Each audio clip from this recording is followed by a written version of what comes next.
Yeah, apparently. God, I hope I can get a refund on this because this is fucking garbage.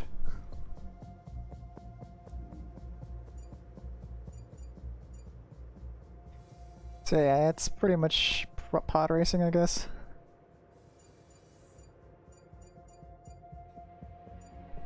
It was pretty cheap though, on sale, so I thought I'd check it out because I liked some racing games, but god.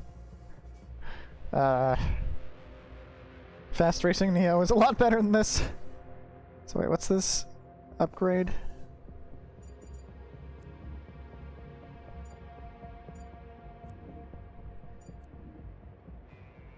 Weapons?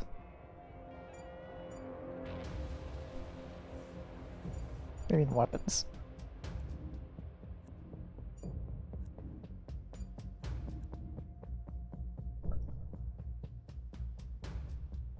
Oh god, this has microtransactions. Cool.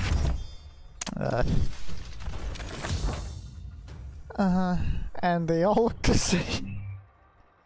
Yeah, purchase my ass. No wonder it was so cheap.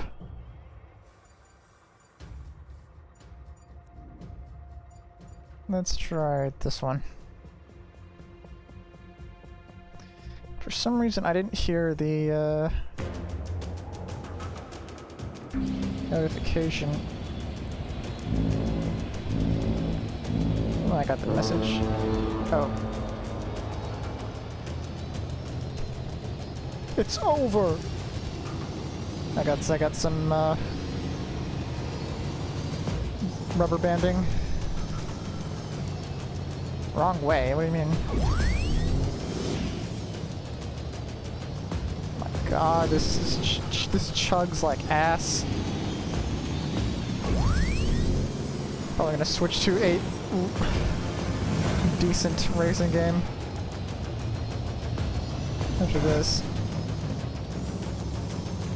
just to compare.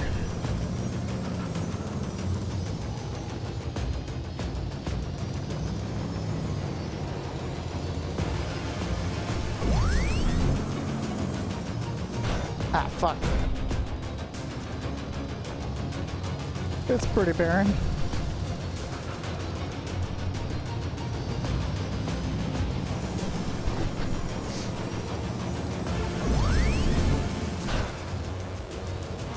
Alright, let's look at a racing game I know is decent.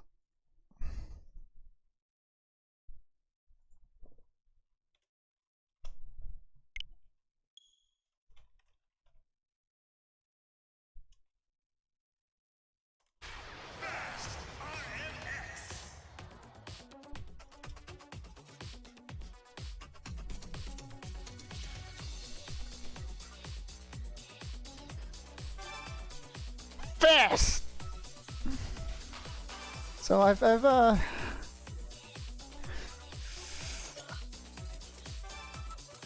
beaten this game to a degree. Let's see. This one has my favorite tracks, so I'm gonna try this one.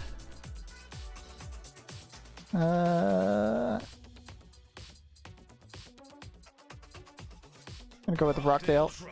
You know, in the Wii U version of this game,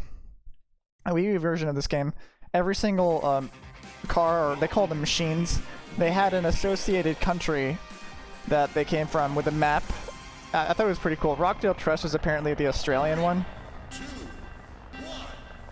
For some reason, they've kind of gone a nationless sort of. Right. So yeah, this game it runs a bit better than the one you just saw.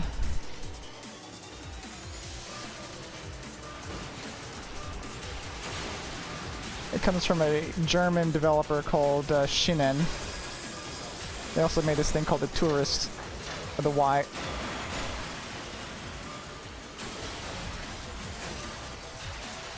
So we haven't had a F-Zero in a long time, and for a while this was pretty much the closest you could get on a Nintendo console. This game also only exists on on the Wii U and the Nintendo Switch, by the way. Which kind of explains why it runs so well, because it was made for the console. So there's this system in the game where you have these two phases, the orange and blue phase. And that determines what kind of track you can get on. Hopefully I can get to a faster. I picked the Rockdale Trust because it has the best control.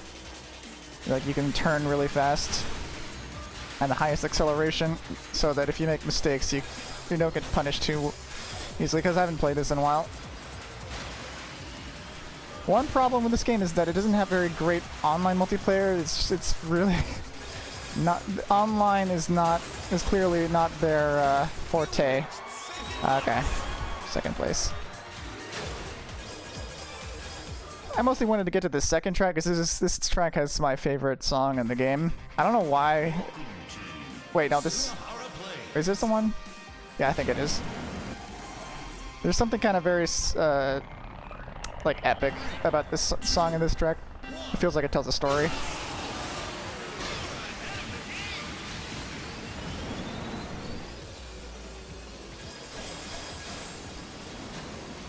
Wait, let me turn it up a bit. Lee's warping effect is great.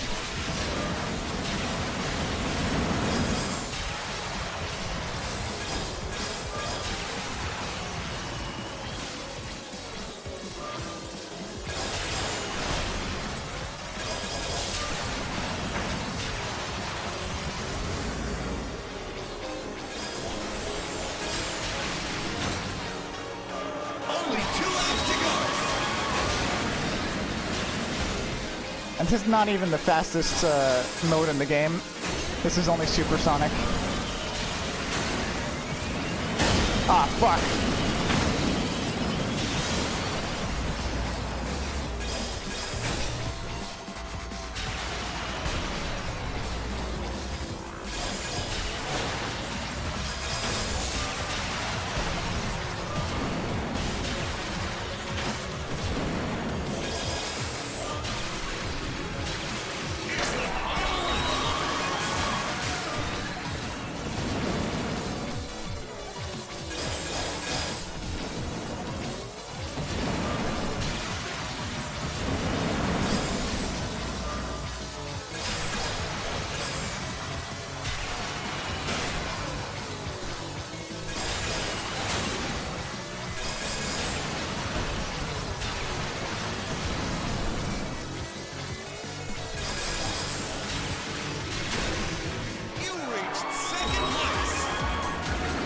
Alright. Yeah, I like this game a lot. For what it is.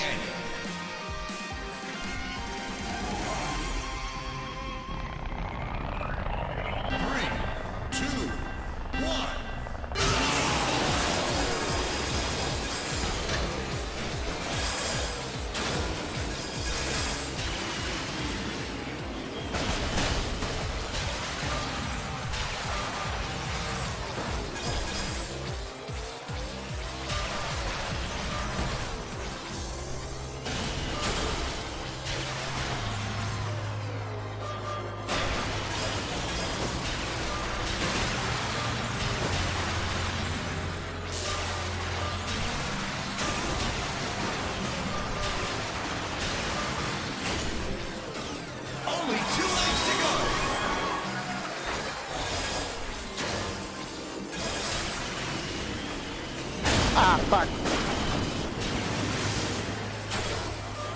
Looks like that bot also received the same mortal end.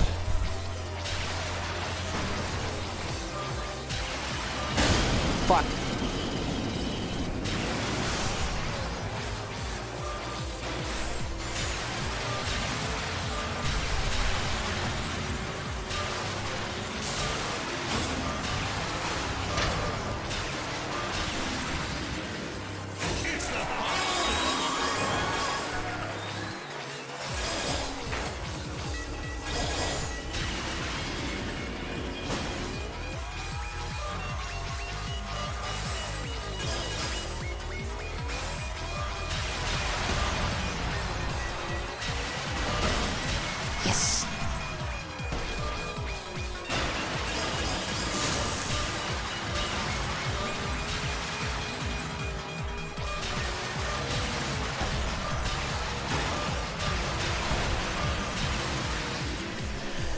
reached first place!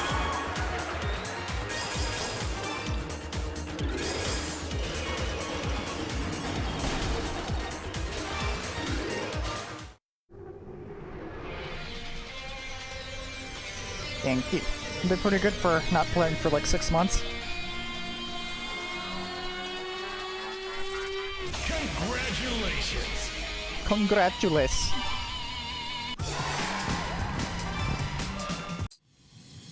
So there's also this thing called hero mode, Hypersonic! where your shields are also your boost. So once you run out of boost and shields and you touch something, you explode. Let's try. So the track Iceland is pretty interesting. I might go with something with a very different stat allocation than Rockdale. So the full con and apply to bots. I don't think it does, which kind of sucks. But I've kind of come up with it. The game doesn't have any story or any plot, but I've kind of come up with this idea in my head of like a potential plot where like, okay, so like this. So as you could probably imagine, a racing league like this would probably be very, very dangerous, to the point where it probably wouldn't be safe to put any human beings in any of these. So maybe the plot could be that you're the last human racer in the entire league, and you're the only one who has one life to speak of. So I'm gonna try going with the civil, which is the Russian one. I don't know if can you hear me at all? I raised the volume on the game, so I'm not sure if it was too loud to hear what I was saying. 3, 2, 1. This is, by the way, is also on Hyper Sonic. Oh fuck! I forgot how this track was like.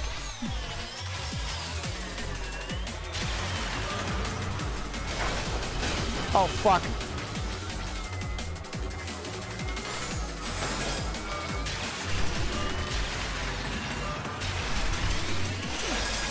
So yeah, once you hit something, you're dead and have to start the race over. Oh my god.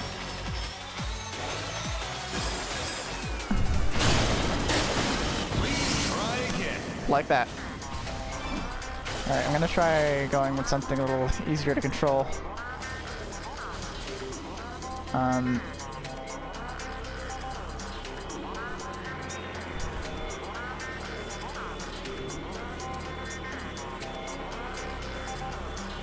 Spark Unlimited. Post-apocalyptic mode, yeah.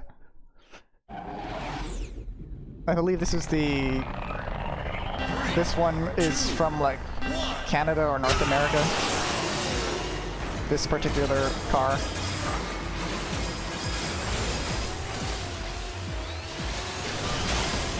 God, they're fucking exploding everywhere.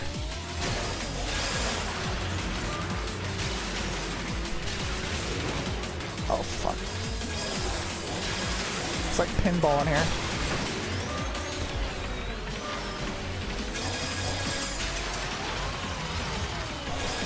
Like, whenever I play this game, I just think about, like, modes I'd want to add to the game. Like, I just think, okay, I'd want to add, like, an elimination mode, right? To the online stuff.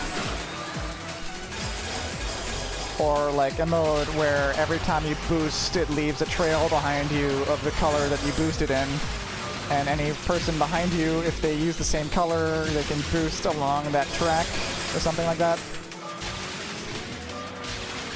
Whenever I play games I really like, I end up like, oh, man, I want to add shit to it.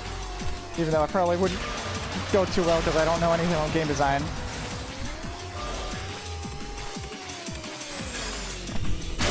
Ow. Well, I played Trackmania. I've not heard of Trackmania. What is that about? Is it kind of like that idea I was talking about? 3, 2, 1.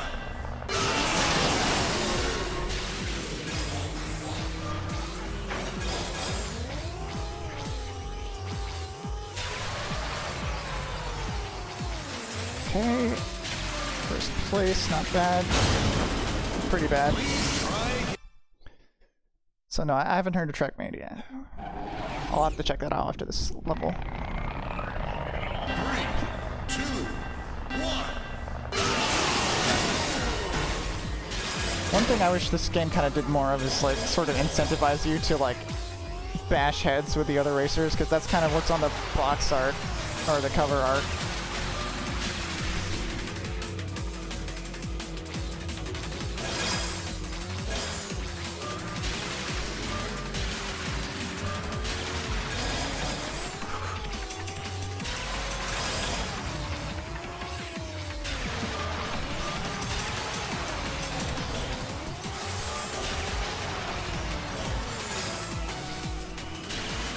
Finally, okay. Only 2 laps to go. Okay, I glanced over at the chat. I saw the word 0G. That seems pretty interesting.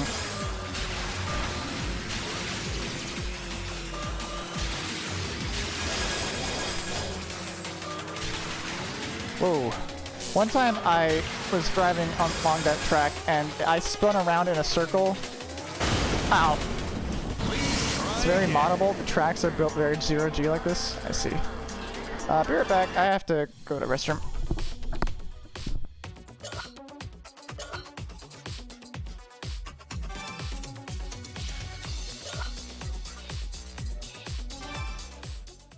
Excellent.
I see.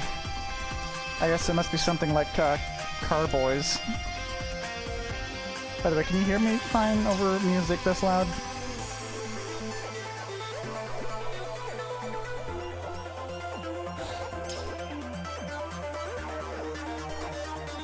Trackmania, is it on Switch or is it more of a PC game?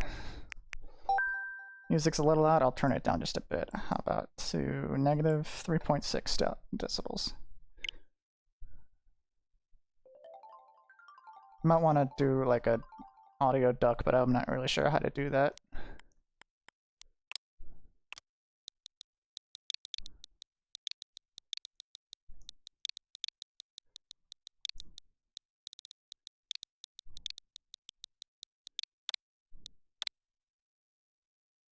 Nope. Check it out on Steam or something.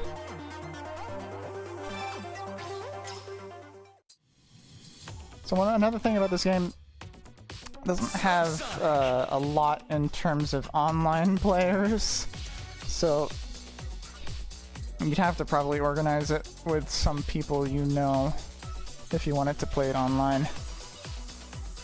Let's try... I haven't completed Scorpio Circuit, which is like the level 1 of this game. Let's try the Fulcon Capital, which I believe is the British machine.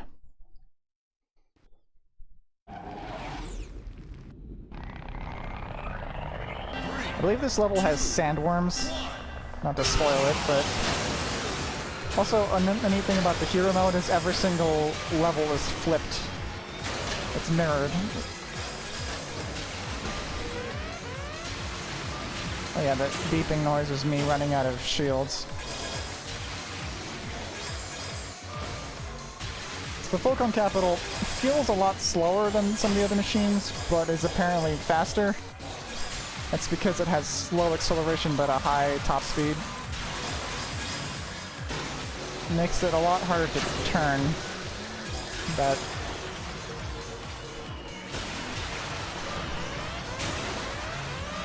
oh god. Yep, there's the sandworms. Shai Hulud. Are you excited for the Dune movie?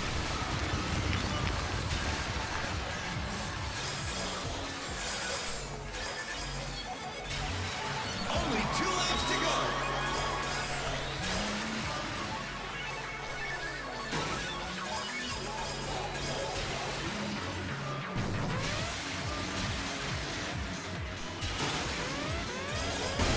Ow.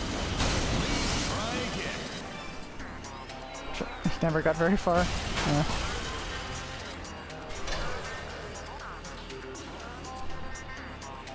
The AI has a lot of trouble with that part of the map. Really? Yeah, I don't really have too much recall memory of Doom.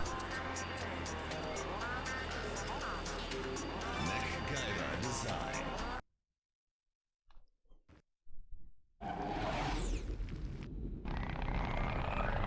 3, 2, 1.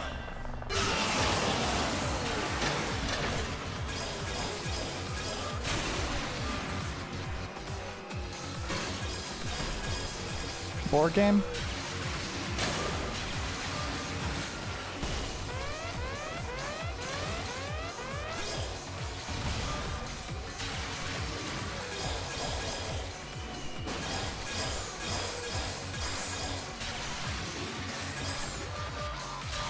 Yeah, I'm mostly interested in it because of the director. What's his name? Villeneuve?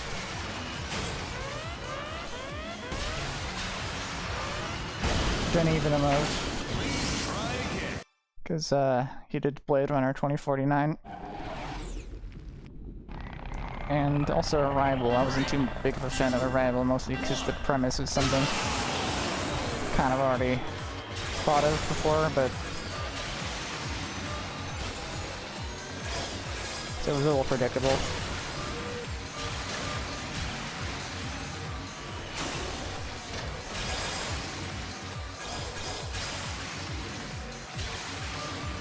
It was based on a book, I think.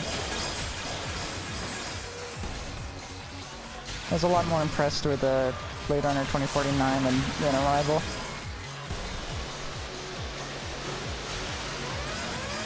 Mostly for like the kind of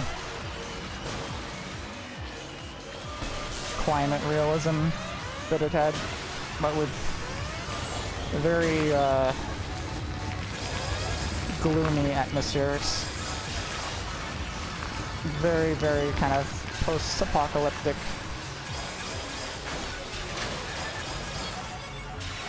Only 2 laps to go. Like no forests or anything, and like it starts out with this big gray overview of like this endless sea of solar farms. Very, very different from the intro to the original Blade Runner, which was a bunch of smokestacks. But you know, you get to that point where smokestacks cannot be justified even by our current economic model.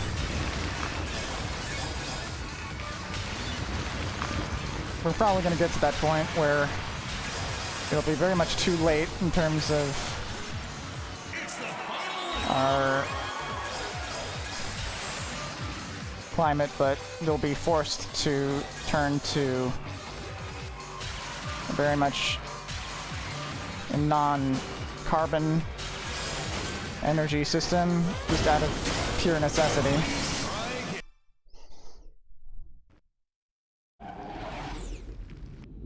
I'm not sure I'm saying anything that makes any sense, but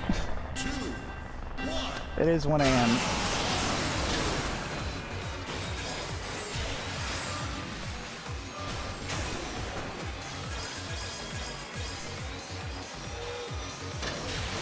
Hey, there's always off-world. Forehead.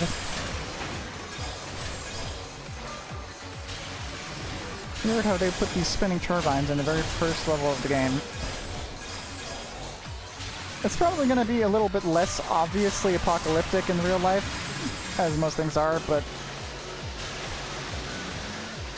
there will still be really bad things coming when it comes to our climate in ways that will be less easy to see, I think.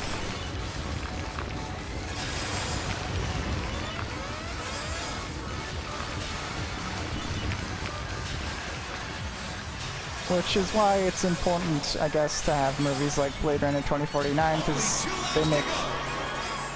It's not really so much a specific prediction of the future, but more like a metaphorical depiction of what our world already is like.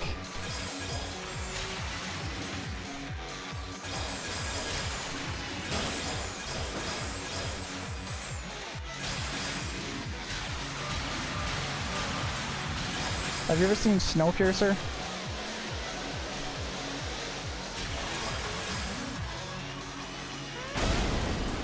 Okay, I'm done with this track. Nope. I highly recommend it if you can handle a very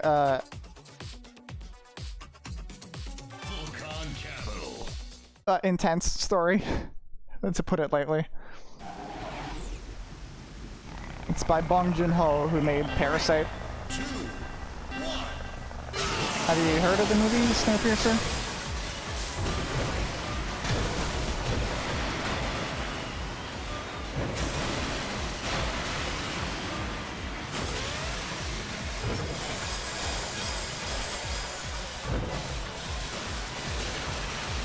Yeah, there was some Netflix TV show based off of it. Make sure you don't bother with that one and go for the actual movie itself, because the movie is, by many accounts, a masterpiece.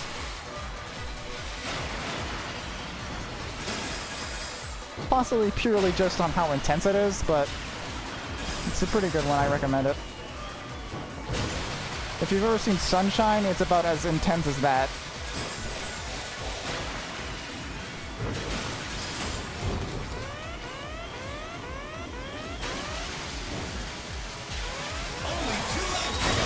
Ow. Okay, let's try Kamigori. Parasite? I still haven't seen Parasite. I want to check that out. 3, 2, 1.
Dark comedy.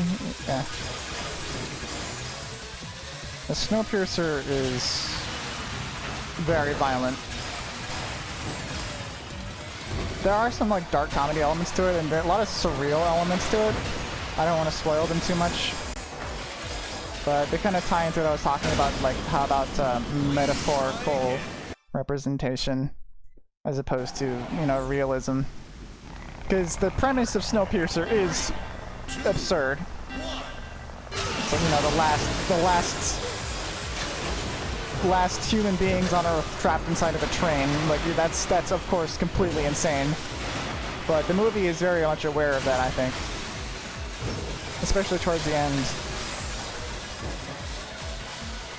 where there's something that happens that's almost like dreamlike in how surreal it is. But you can clearly tell it's kind of metaphorical in the sense of like a Metal Gear movie, or Metal Gear game.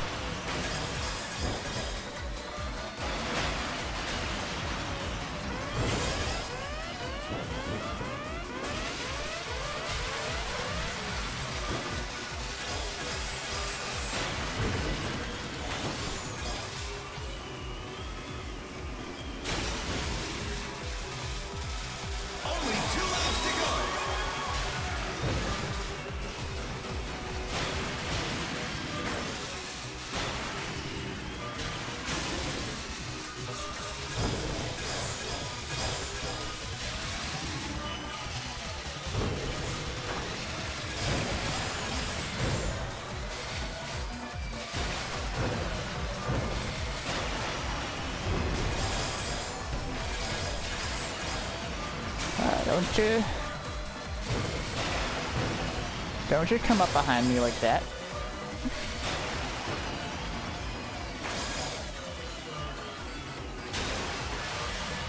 Still not quite sure I understand exactly the formula that the game uses to determine how much boost you get from something. Seems to vary wildly depending on whether you're in the air or if you're in a certain place in the race. But I think whether or not you're in the air has an impact. I'm not entirely sure. I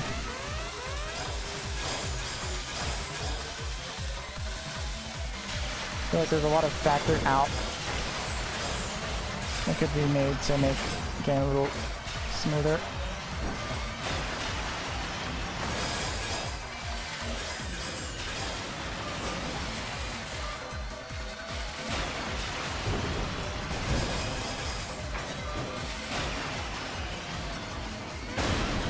Fuck. I'm gonna turn off the friend notifications if I can.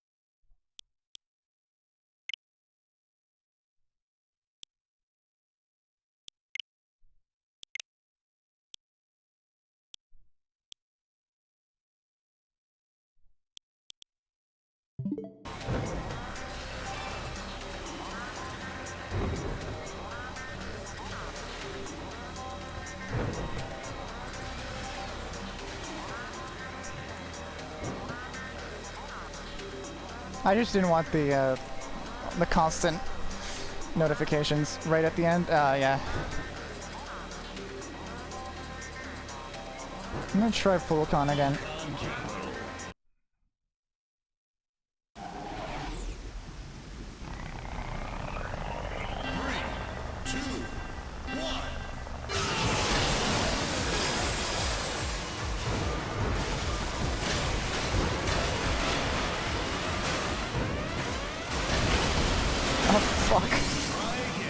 Okay.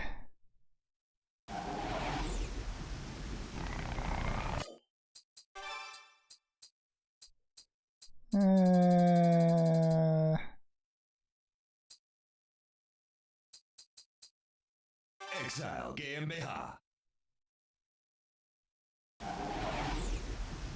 So GmbH is apparently GmbH in German, which is like GmbH is like a German word for like conglomerate or company or something. Which I definitely would not have known if I didn't hear about it in this game.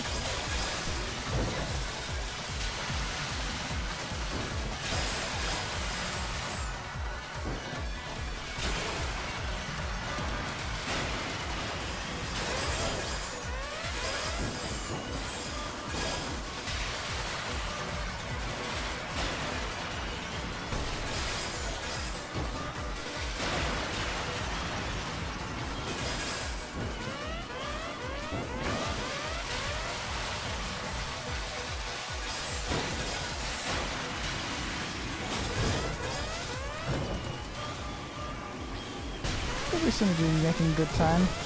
Only 2 laps to go.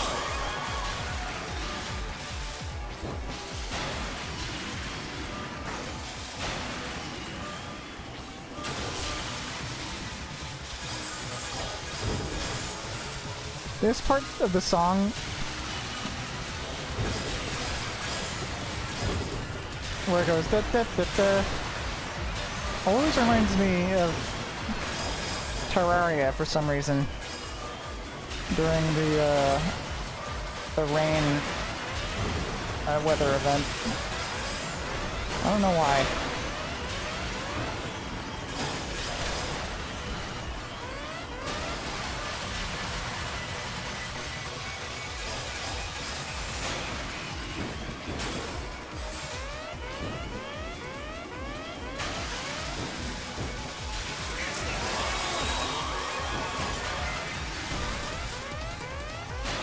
So have you ever blue screened on your computer? The one that you have right now? I've been wondering why that happened. I've been asking several Discords. It's the first time I ever got a blue screen. I was thinking maybe it had something to do with the thing I was running on deep days for like 10 hours. But it happened like several hours after I'd finished, so that was weird. I still had the command prompt open though, so I mean, I didn't put anything in it, so it's kind of confusing still. It just happened all of a sudden. No clear reason why.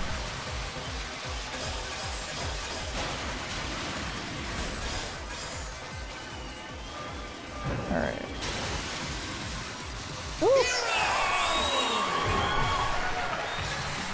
So yeah, when you finish in hero mode, the game screams hero at you, so maybe check my storage.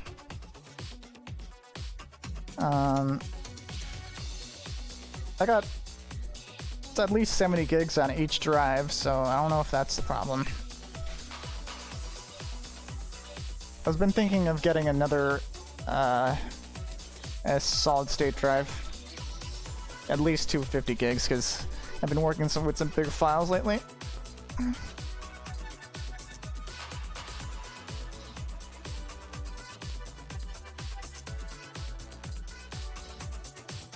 This is an interesting level. It kind of reminds me of like something out of an anime.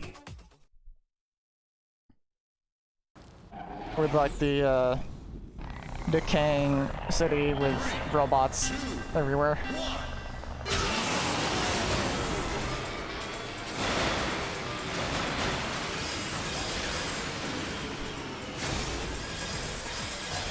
Were you much into Hot Wheels as a kid? Ow.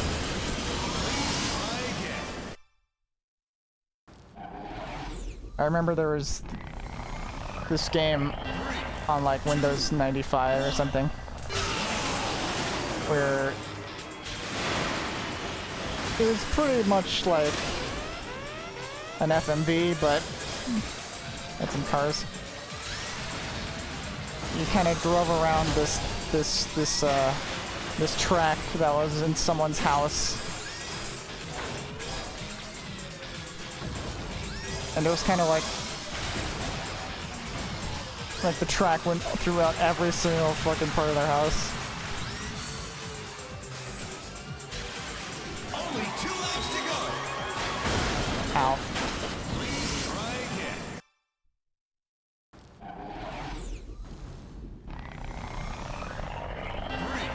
3, 2, 1. Yeah. It was pretty dopey, but when I was a kid, I liked it. They used to really focus on this sort of, in their advertising, they would... Wow, I am not doing good on this track. They would focus on this absurd idea of people building Hot Wheels tracks that were like these Rube Goldberg machines that would like be hundreds of miles in length inside their own house. This red, orange track everywhere. And wacky, like, spinny shit everywhere.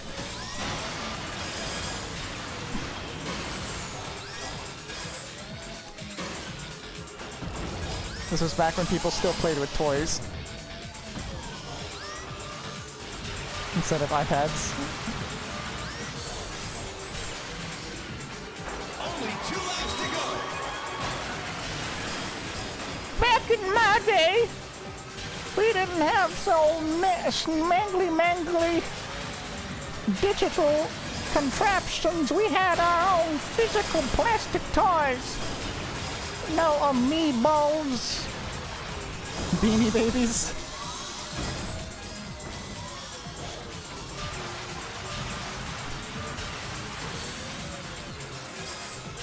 Must be worth a lot now.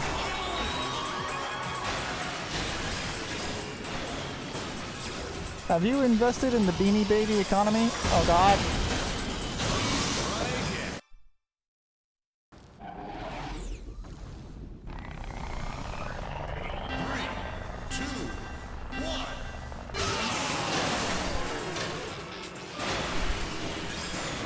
You sold them?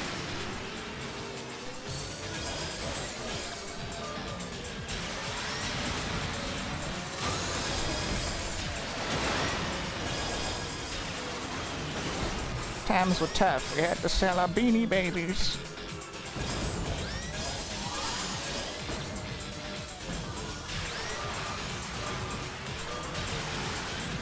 Kids these days don't understand. Only 2 laps to go. Fuck. Please try again.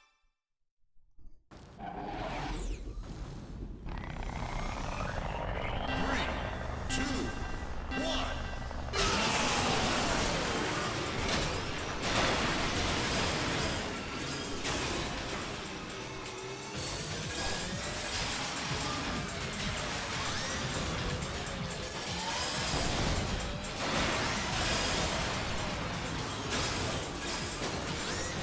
Fucking cider.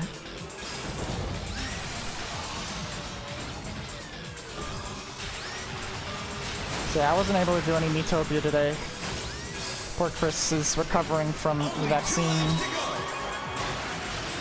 side effects. Maybe she'll be available tomorrow, I'm not sure.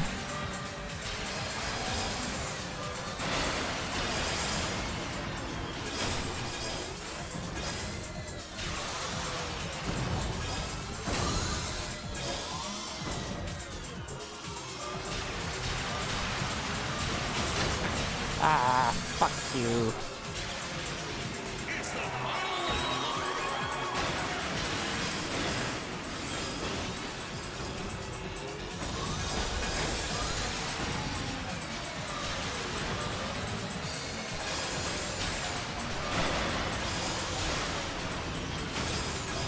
So yeah, this level feels like something out of like, I don't know, Persona or something, or like, I don't know if that's the right game. I haven't played a Persona.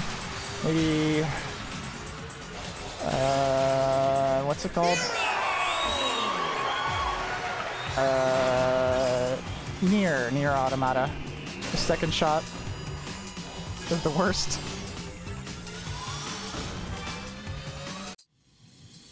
So yeah, that one's finished. This is just subsonic. Let's try hypersonic.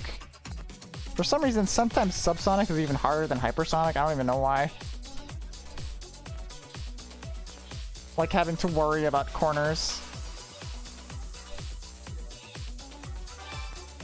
So this one is an interesting track because it like takes place like 500 feet in the air. It's like the ground is like some picture taken from like Google Images. Let's try Exile. Because this shit reminds me of like shit I would see whenever I go on a plane.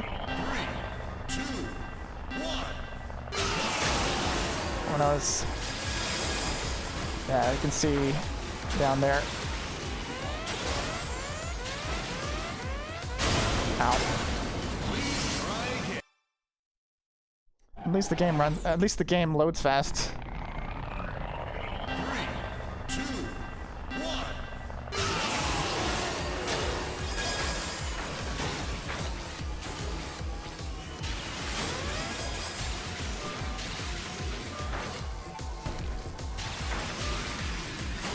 Oh god, this does not turn good. Okay.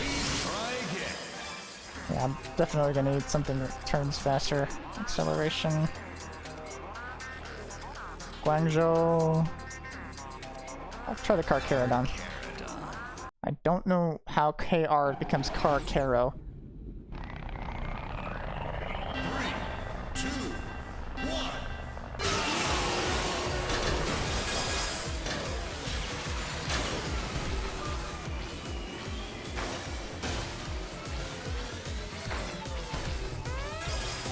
Oh fuck! Please try again.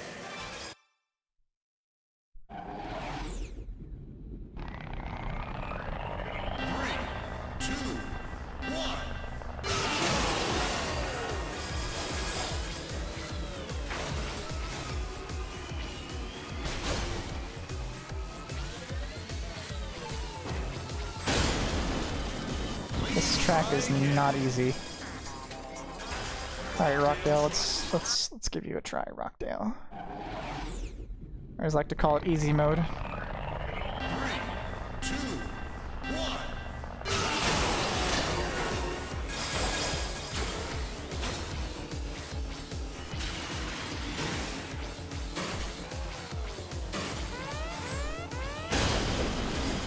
Please try again.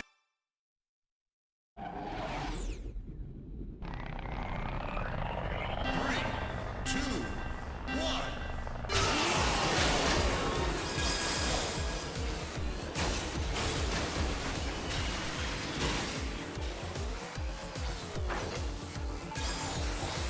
There we go. Of course. Please try again. Okay, that thing moves way too... turns too fast.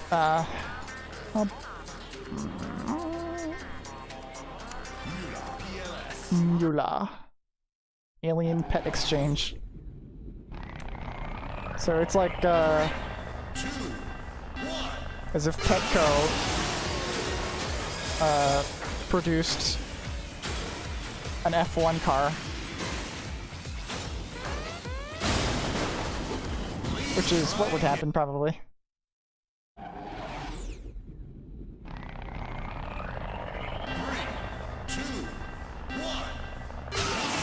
Alright, I'm not gonna boost, I'm not gonna boost. Much. Alright. I guess I should probably use my brakes more often. Fuck! I should have been able to go through those those holes in that sign. 3, 2, 1.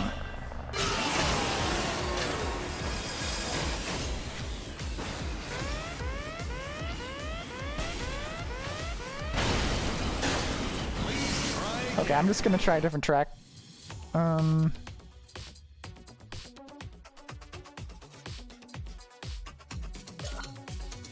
Supersonic. Okay, I haven't done Cameron Raceway on Supersonic, so I might try that one. Speaking of Cameron, did you see that trailer for that Avatar game? Might actually try that one. Oh god, my screen is not displaying the brightness on this very well.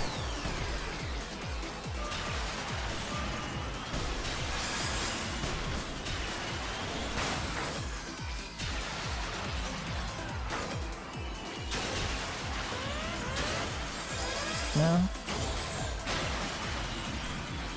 Honestly, it looks pretty decent for what it is. So I'll wait until we see actual gameplay. Mike was talking about how like everyone thinks he's cringe because he actually liked that movie. I don't think that's cringe. I thought the movie was okay for what it was. When I was younger, I owned the game they had at the time, and I also built this Blockland, which is like Lego, like recreation of Pandora that people could play on. And I Frankensteined some mods together to let you like control a bot remotely to kind of emulate the whole Avatar thing, you know, like where you have another body you can control remotely.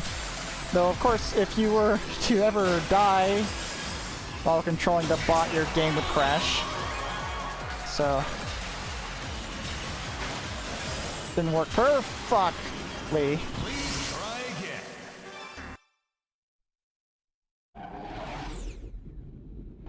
I wonder how a racing game that was also a rhythm game would work. Yeah.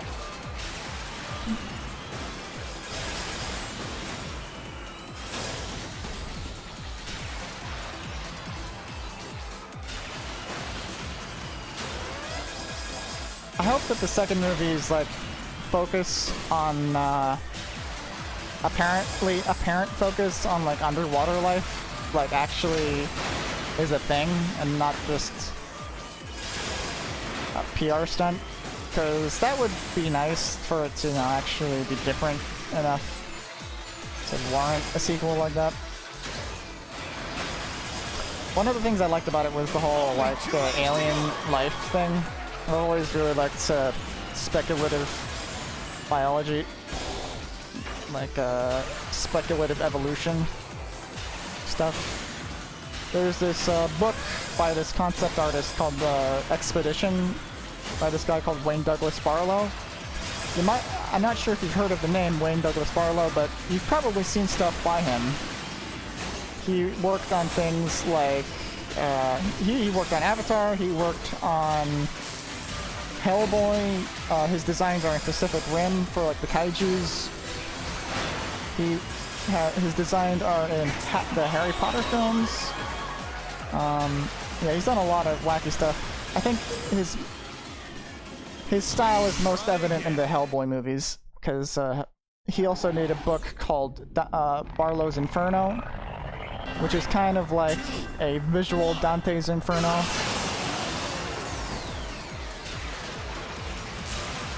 I think I've talked about this actually.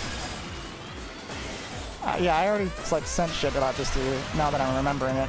Oh god, I have no shield. I popped like a balloon.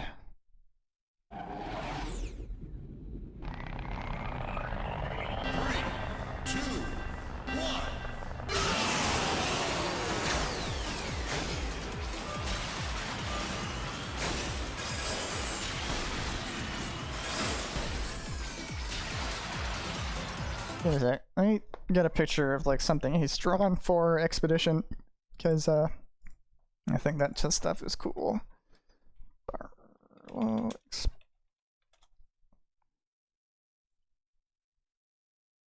So let's see. Here is an example of an animal on his fictional planet of Darwin 4. As you can see, it has no eyeballs. Which gives you an idea that it's not really something of a similar lineage as that on Earth. This is a rayback. Oh, it's shitty that the quality is not very good. There are certain traits to these animals that you'll notice kind of run consistently, which kind of gives you this idea that there is this common ancestry between all the animals on this planet, which I think is really cool. really sells this idea of an alien all tomorrows. I've put it in like to watch list. I keep looking at that thumbnail. I'm like, I get nightmares, but like good nightmares. Yeah, I definitely want to check that out.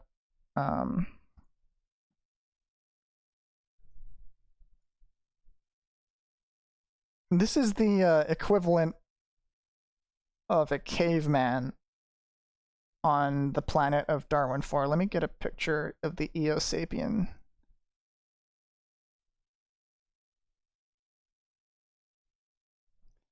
As you can, so this is an Eosapien. Now I'll give you a couple guesses about how big or small this thing is.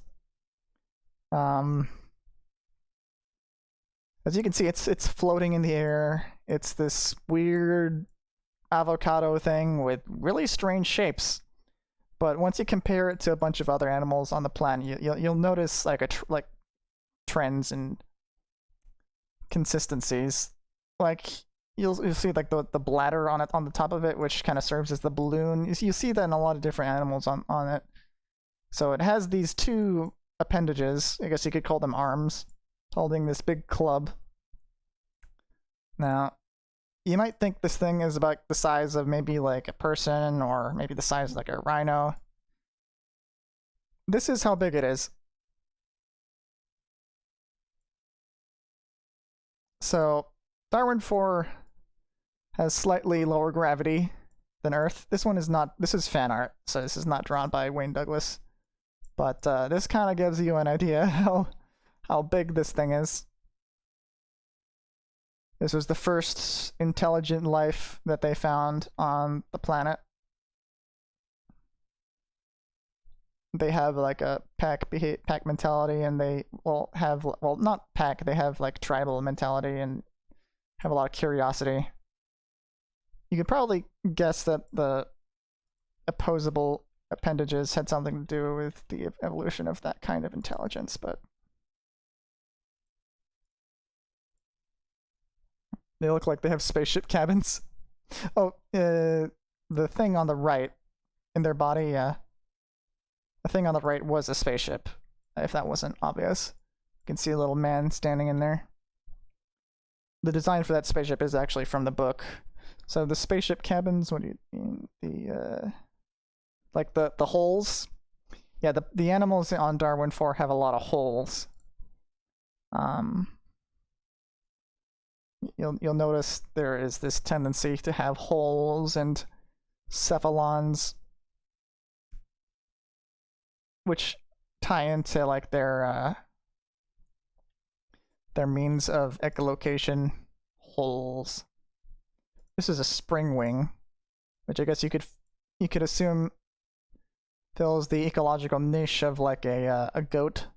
You'll notice a lot of animals don't have back legs, and that is another sort of evolutionary ancestral trope. You'll notice some of them even are born with back legs, but they like shed them off. Let me see if I can find the forest. Where is it? Forest slider with the baby that it has. Here we go. Found it. So here you can see this in this forest, where you can see the way the bark works is kind of different than on Earth. One thing I wish this planet had a little more interesting stuff in terms of the flora, but what can you do? As you can see, the juvenile has back legs, but the one on the left has just a sliding like fucking dorsal fin for whatever reason. And none of them also, another trope that there is none of the animals on this planet have jaws. All of them except for the dagger wrist, which has a very different take on the concept of a jaw. Do they hover? Well, some hover. There's a lot of flying animals, but they don't really fly in the sense that you might normally see on Earth. For example, the skewer. The skewer, they are literally biological jet airplanes. They expel methane, compressed methane gas as a propellant. And they fly through the air, ramming right into these creatures on the ground with their giant extremely hard skewers while they fly in the air, and the amount of forces that are involved is like getting hit with a train and still flying, which is impressive to say the least. As for hovering, that's not really one of the ones that hover. Let me see if I can get an example. Hammerhead fart birds. Darwin for floaters. So there are quite a few floating animals, like this one. So you can see that that little triangle pawn on the left. That's the spaceship you saw earlier. This is one of the largest flying. This is called the Ebony Blisterwing, and the Eosapiens on the bottom. Since these are probably scans from the actual book. Wait, oh, here's one that's higher resolution. Various creatures drawn in the air, drawn to scale. So as you can obviously assume, this doesn't really flap as much as just float in the high density, low gravity sky, where your birth-giving attack helicopters. There are probably animals on the planet that have some form of propellers, considering how crazy things are, but Rugos floaters. Rugos floater is on the cover of the book, so you could definitely say that this one hovers, and it's leaving behind floating eggs. These could be in risk of rain, yeah. Here is another photo of the Rugos floater.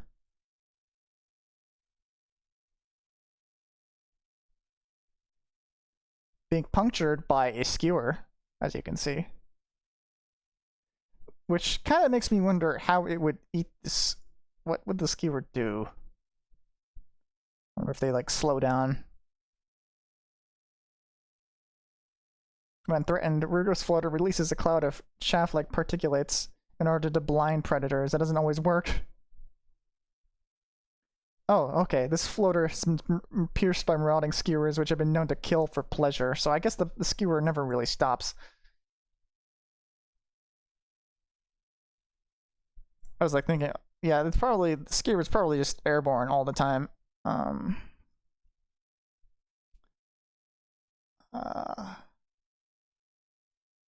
Let's see.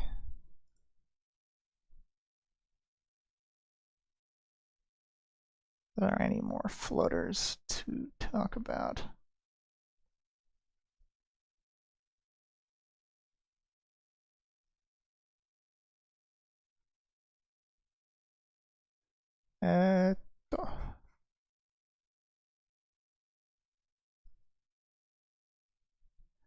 Well, here is kind of a sense of scale for some of the largest animals on the planet. So you can see there's a sequoia redwood.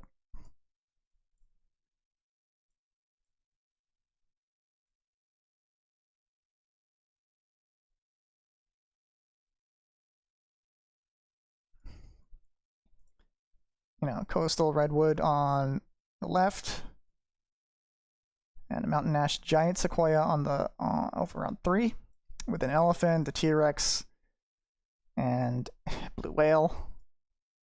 And then you get the grove back, which literally grows trees on the spongy tissue on its back as it lays dormant for decades. Yeah, need to finish something up. I'll try to check out that collab. So there's the Eos Sapien, or not the Eos Sapien. That's the what's it called? The Emperor Sea Strider, in the documentary movie form in 11. But in the book, it's a little bit bigger. The documentary tried to make things a little more plausible, but I think the dramatic size of the Emperor Sea Strider is a bit more interesting in the book form. Because if I recall correctly, in the book, the Emperor Sea Strider is how they actually found out that the planet had life, because they could actually see it through a telescope. It was so fucking big they could see it from space. And there's the ebony blister wing next to a blimp.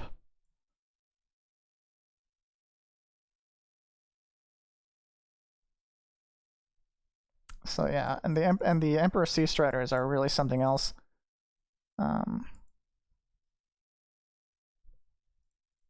Also, yeah, speaking of, here's the planet Darwin 4. It's mostly a very arid planet. Most of the water is in the atmosphere, except for that purple thing, which is what is called the amoebic sea, which after a while, after a long and very slow, I guess, evaporation of the oceans, the amoebic residents of the planet kind of evolved to retain what was left of the ocean to create what was called the amoebic sea, which is a very unique biological, I guess you could call it a biosphere, or an entirely unique what's it called? Biome? Yeah, it's a biome entirely in and of itself. These giant blimp-sized creatures walking on the surface, eating through their feet. Very dramatic painting. I really love this. This is one of my favorite shots from the book. A big feeder, yep.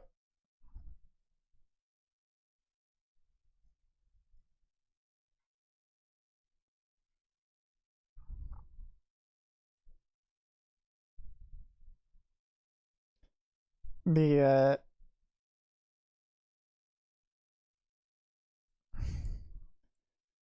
version in the movie had a really dramatic scene of it the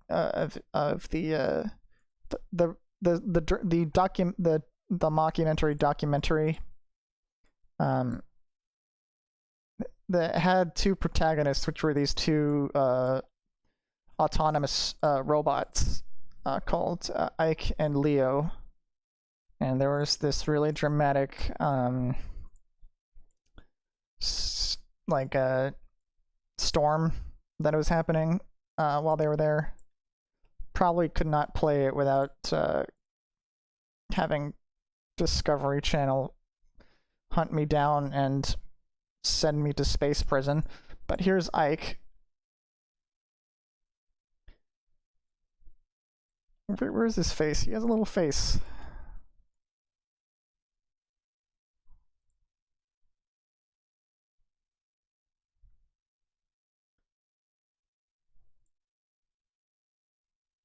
His tiny, tiny little face. They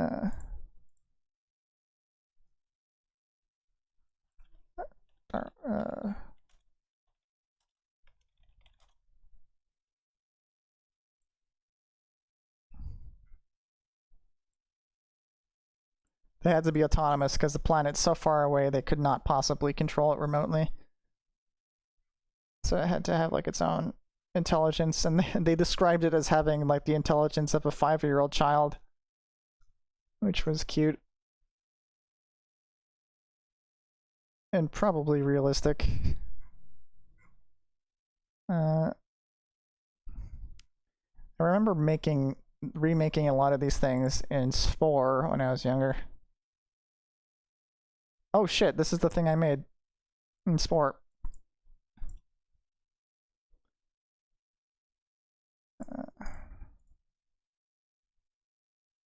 Yep.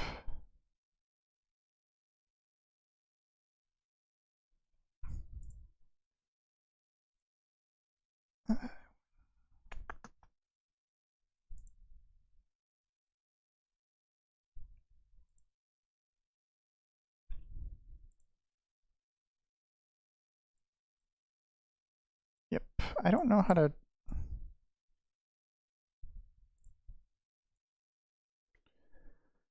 I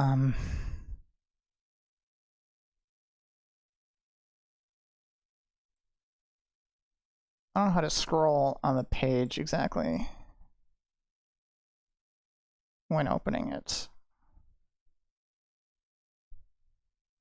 Maybe if I change the height of it?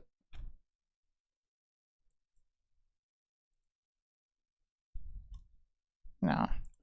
Well, I guess I'll just have to open it through my window.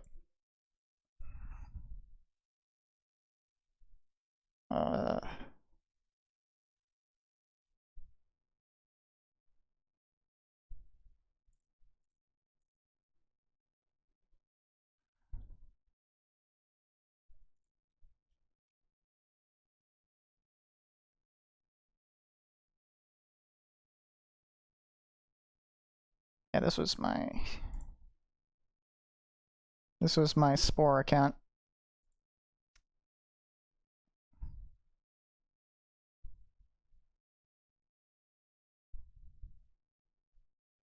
Anything leaking? No. Oh, this takes me back.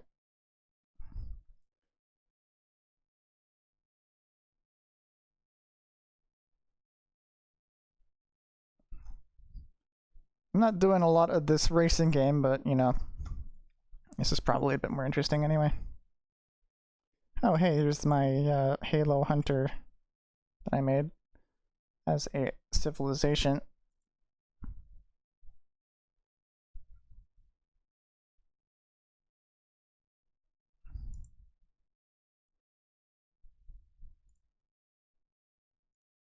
See analysis. So this website doesn't work too well. I'll just have to deal with it just being the thumbnail. Sackboy. I don't think I made that Emperor's Cat Fantasy. Some of these are really cursed. I tried to make creatures that would be fun to see in game with like scientific names, but in their own way probably would be kind of clashing with the style. Oh, here's the Rayback that I think I showed earlier. Bladderhorn, Hoppercone. This is like an OC creature, and this one. Gelsucker is from the book. Gyrosprinter is the two-legged thing from the book. I made this in collab. Yeah, here is Leo and Horus. The Horus probes are designed to examine alien worlds built by the human race. Their first mission was Darman 4. They found a strange ecosystem. No sense. This was from 2009. The sensory equipment is located in the humanoid head below the probe.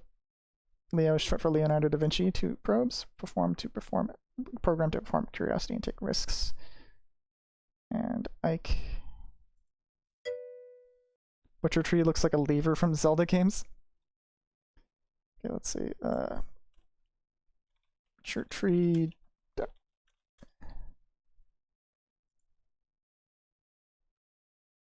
Yeah, here it is in the actual original book. This is the Butcher Tree.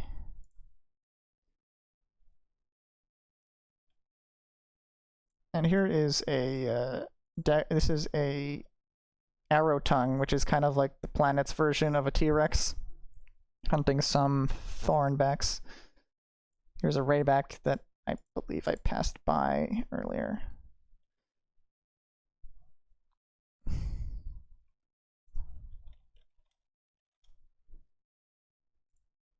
I see what you mean by the lever from Zelda. Yeah. Absolutely.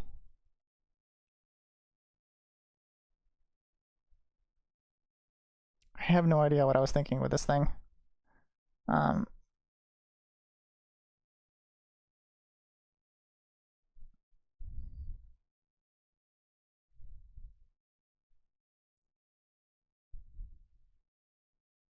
here's Batman from Batman Piderman.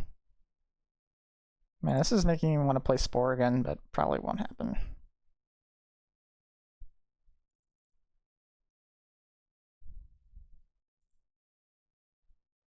There's Pac-Man that I tried to give like a believable name.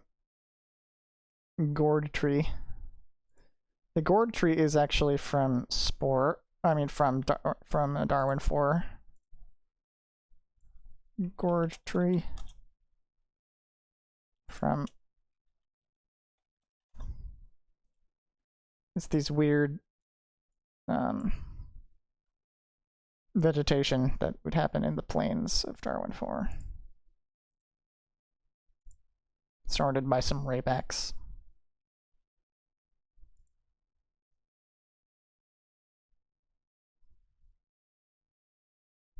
I had this buddy back in the day called Jabberwock who was very enthusiastic about this game. And very Australian, I think.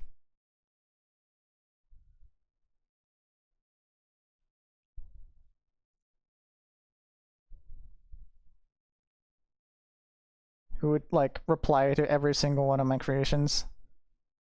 If I checked, I would probably expect to see that he's still making creatures in this game, because that guy was fucking nuts about this game. Here's a Groveback. I don't think I've actually shown the Groveback on the stream. Groveback. But that's also another big favorite. How can you say no to that face?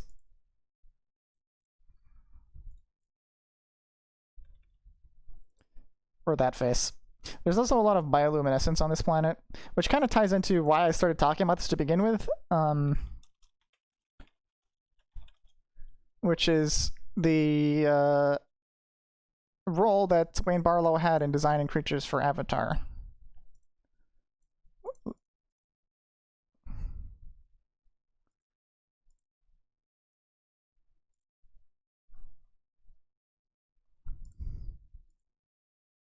Well, here's something from Pacific Rim.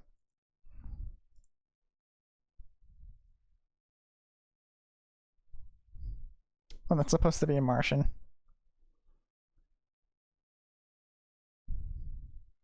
That's funny. Oh, here's something I think from Hell's Demon or Barlow's Inferno. I'm guessing that's supposed to be like a fallen angel.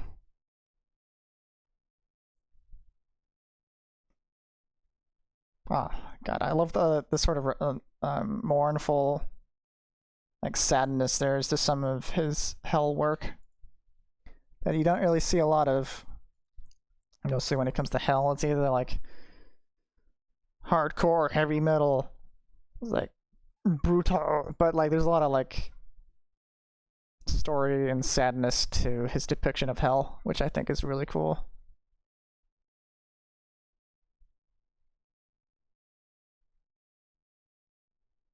I think this is one of the like natives of hell, which is strange to say. Like there's this in Barlow's Inferno, there's this concept of like a native species to hell before demons.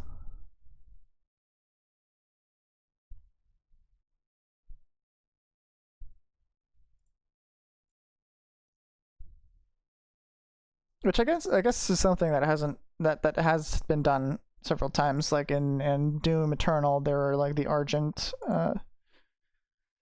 the Sentinels. That's the demons took over. What's this?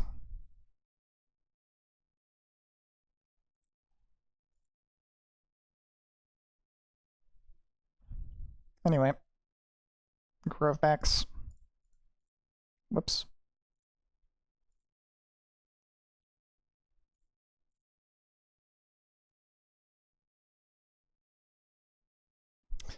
Jabberwock seems to think that I was creating all these creatures from scratch, which is not true.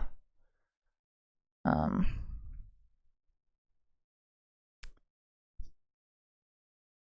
I tried to make something like really weird and freaky with that one, like so I can.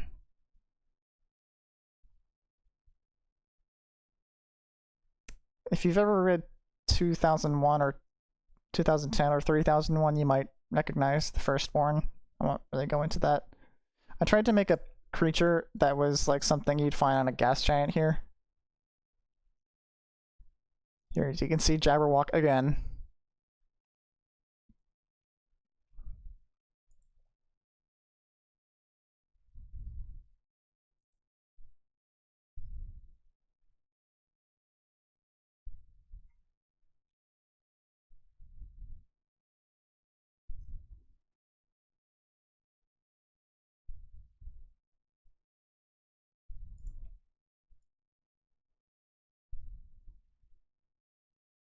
The white areas look great. That was just a glitch.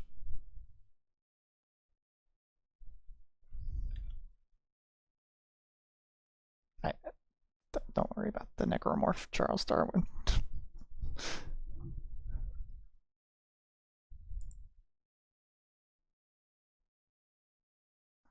I don't think anyone's actually still watching, but I'm still so fascinated by this. This website, which I don't think is even official. Like, what the fuck is this? My first race, the Metrica.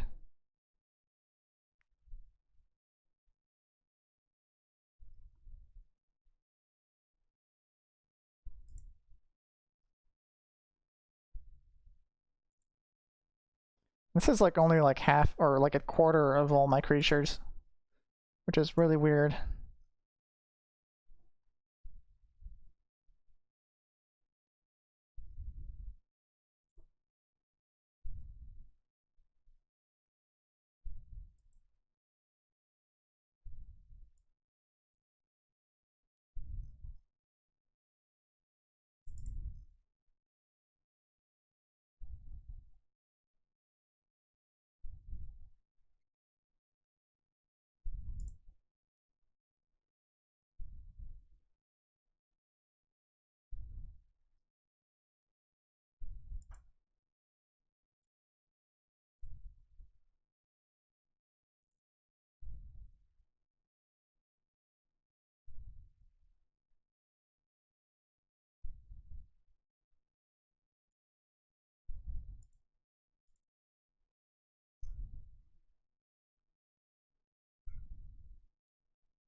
I really like this person's take on some of these creatures. Okay, I'm gonna try and go back to that game I was playing.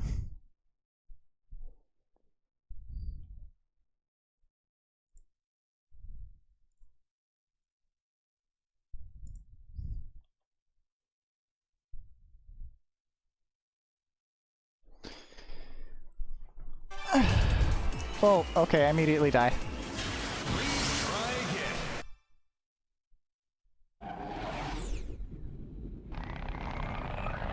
3, 2, 1.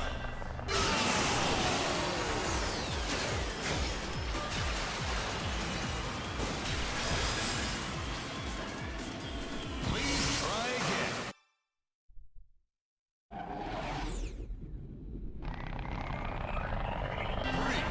3, 2,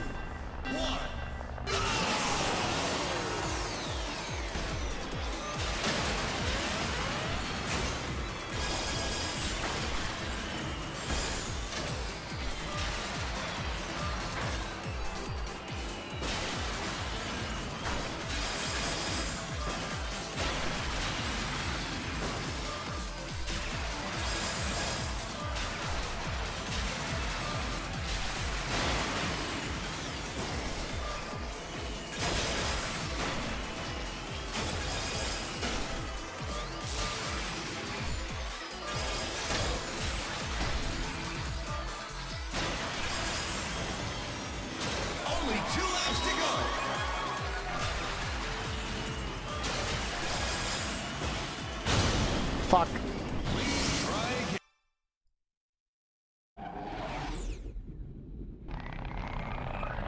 3, 2, 1.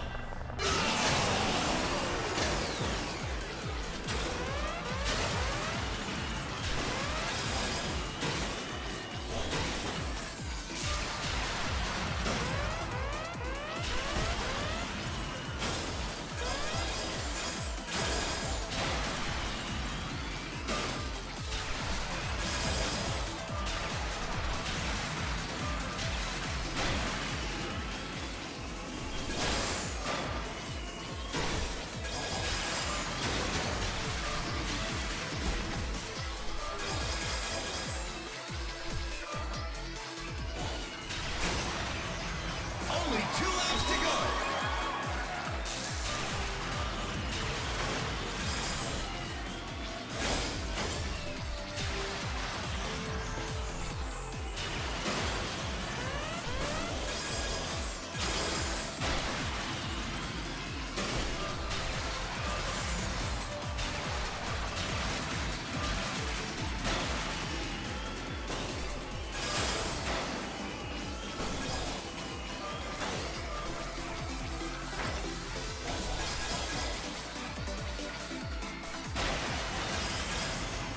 It's the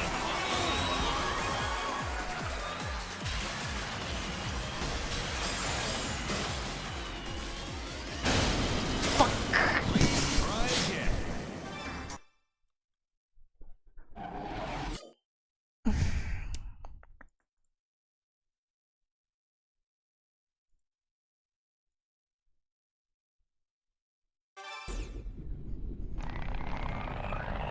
Three, two, one.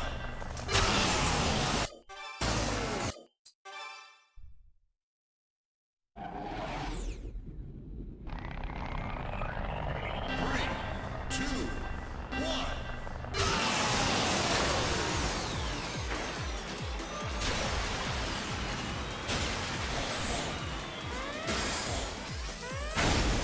What? Please try again.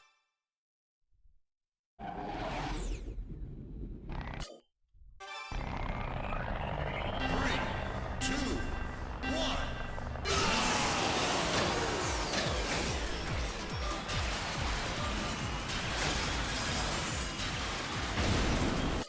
You know what? I'm gonna try that collab.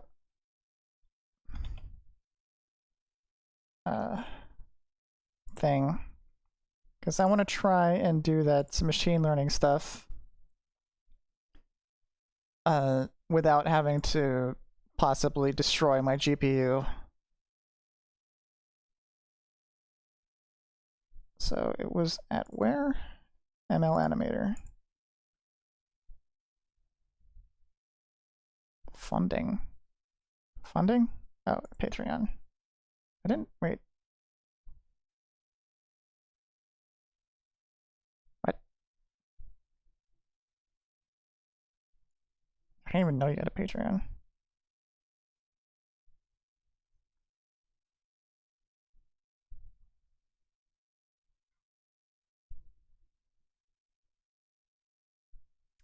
Just so you know, there is a typo in your...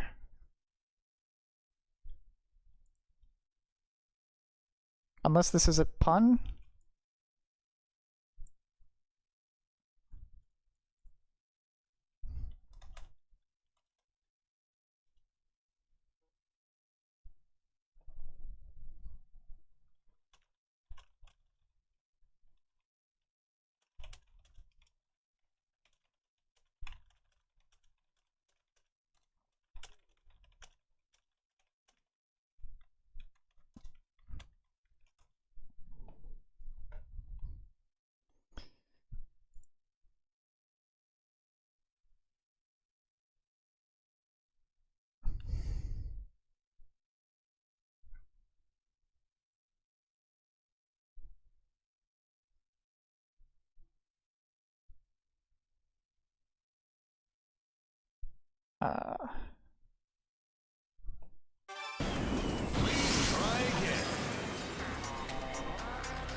going.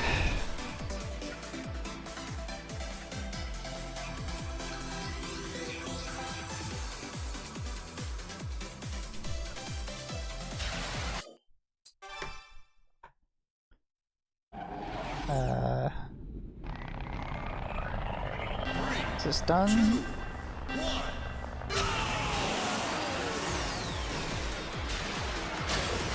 I just want to complete one lap so I can hear the lap 2 music.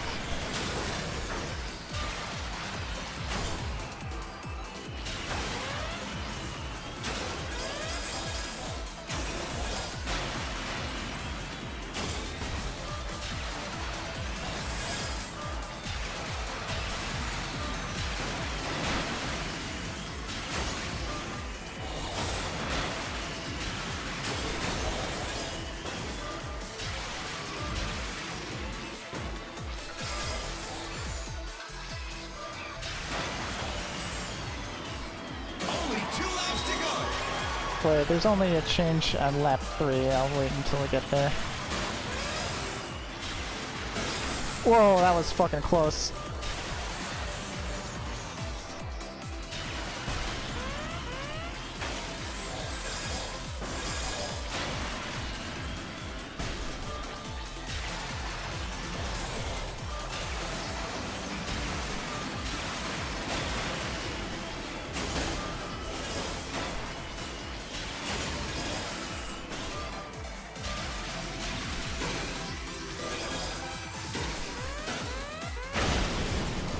Wow, okay. Alright, base image. What can I use for base image? Uh...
Not sure what I did wrong here.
Hope I didn't dox myself.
Alright. Is this finished yet?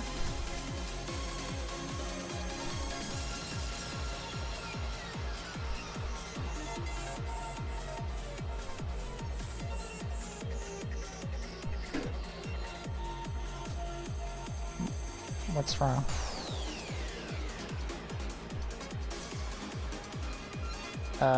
Okay. What?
Rockdale Trust.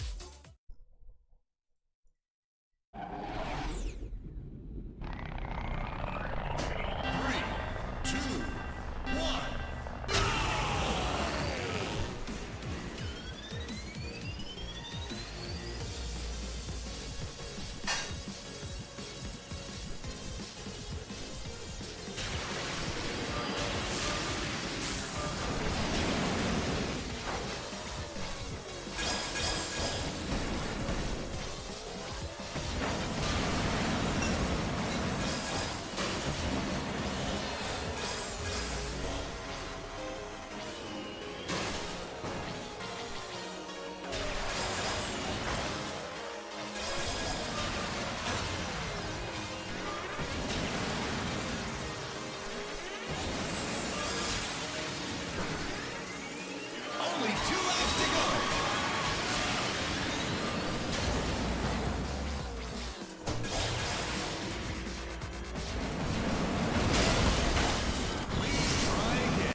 Try again.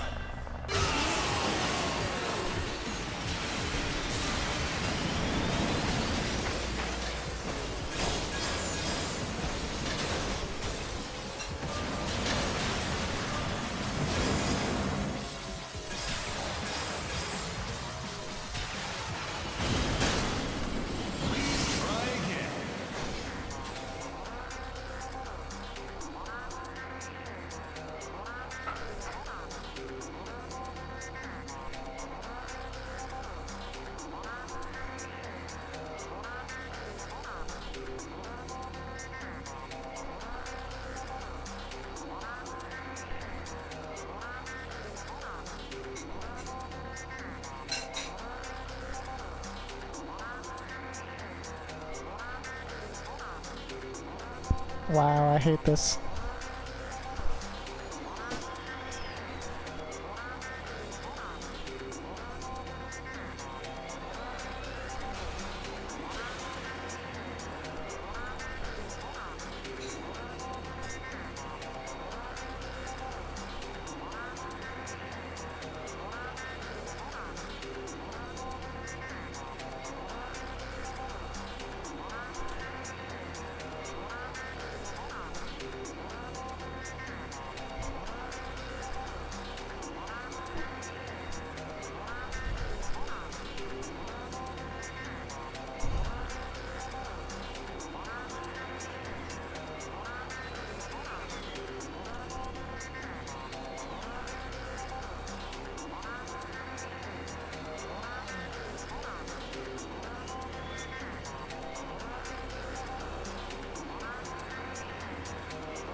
Subsonic. Subsonic.